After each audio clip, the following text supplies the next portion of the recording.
okay. Ma glo mala be. Le nyanya shishima mashia. Ma nyo kwanya be jeshi rajoto amoton yele Ghana. President ati Arisi.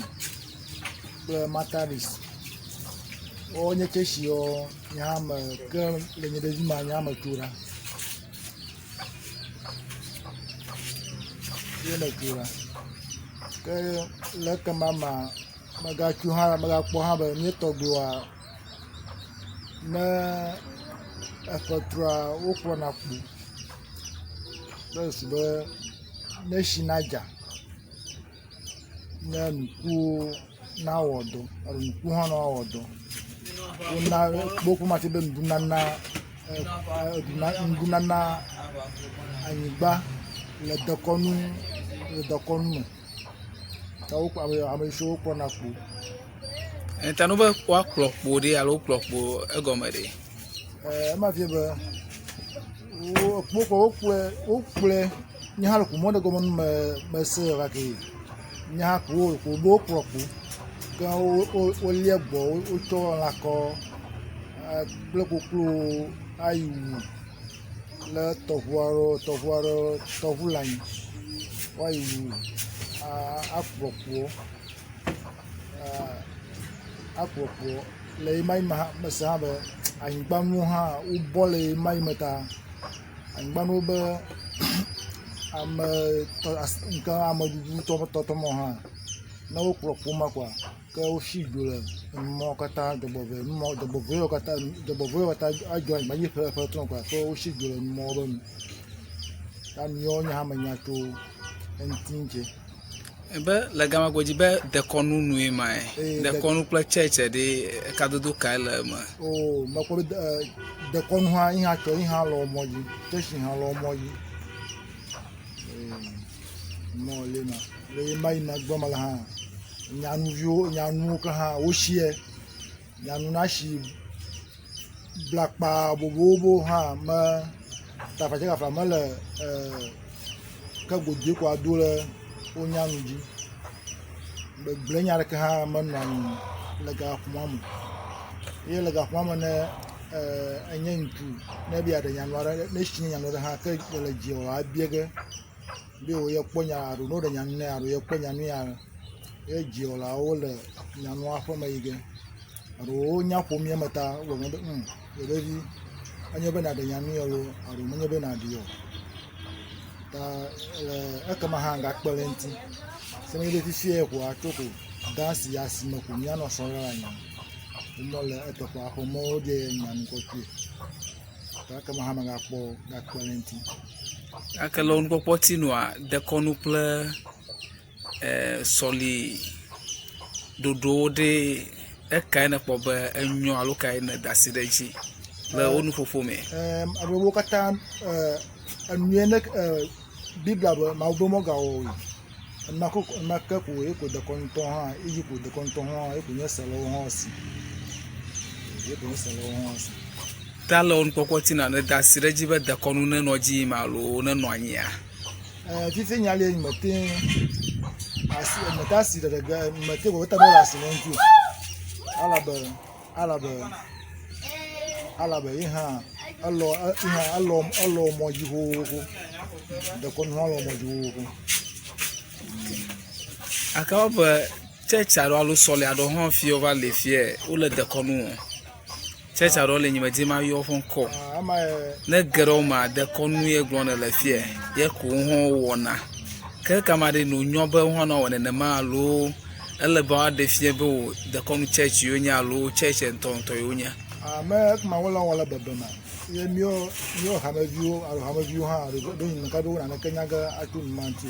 o be ko ase o be ye ku ya no nti ye ku lenti ni sesan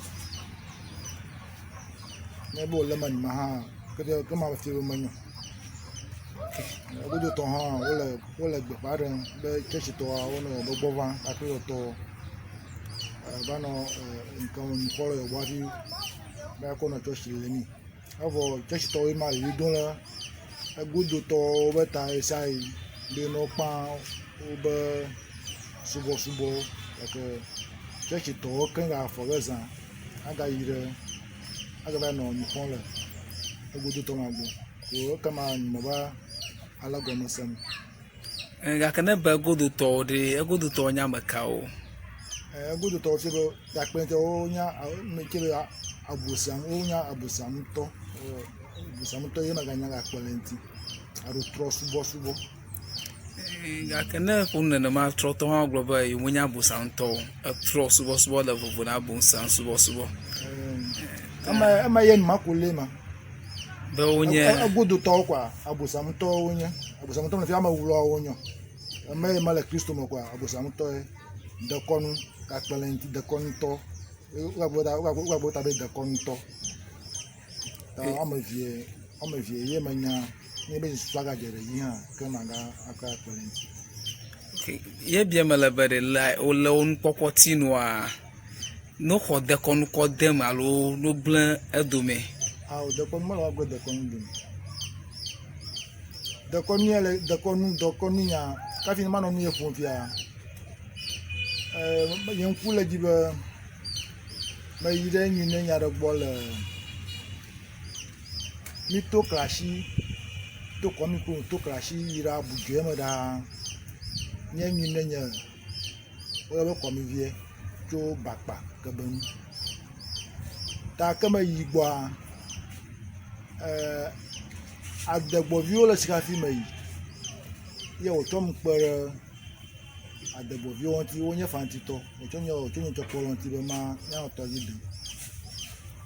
ta kama pele amio ontia no to gidan wa ke ta cha gboro amio o ba bi be male yo bentita e mo po mo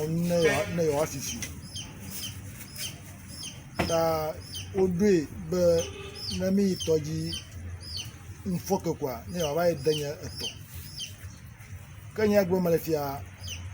ayi na kofie no gama atrare kama la kofie mu ake gbegbe no adun malentinya gba magba wozan yeko vije ma shigo po yeko atrova giza ba chonya ho yo la baji ba ta mo yo ba chonya yo be mami oduma ta nemanya ma chebe le trogoja enya han ma won me ma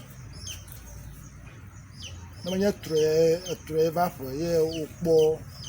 de ti va toro de ti va mo ga joro jinwa ka do hin ka ko ma ino ga ku anwa ka me nya to yuku ko ba ya ko nya ko de to tan ma tron ma ye danyele nya danyem adam la juma mai edidi mai ka kri mo nya Kristo nya ra kema la Kristo nya ra kema la nga ku mamba ande ye ngata mi ba do Kristo nga kale troti pon ma glo no ne ma no usofo ho a oti pon na glo na ta le yen popoti ni sofo te pona de fie ka no wa tu wa hagbo no we enyi ali on be epoto aka gudo to na ye gudo to bo no kan no ala vosa go no avosa ma ha ama bage no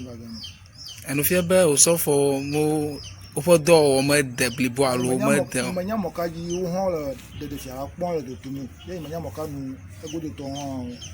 le pon le de tumi ga kai ma na dungo global egudo to onye abonsan to solia inye ma wo nu ye tanu onye banye ne ma ka fie be wo ho fon se ma wo gbo chode alo wo ho ba muso ma wo gbo cho ta lo be ha na odo ya ka ima na global o moti tunamo na anu ika okpo ga ka godo to ti tunamo ne ete be macho enye man makpo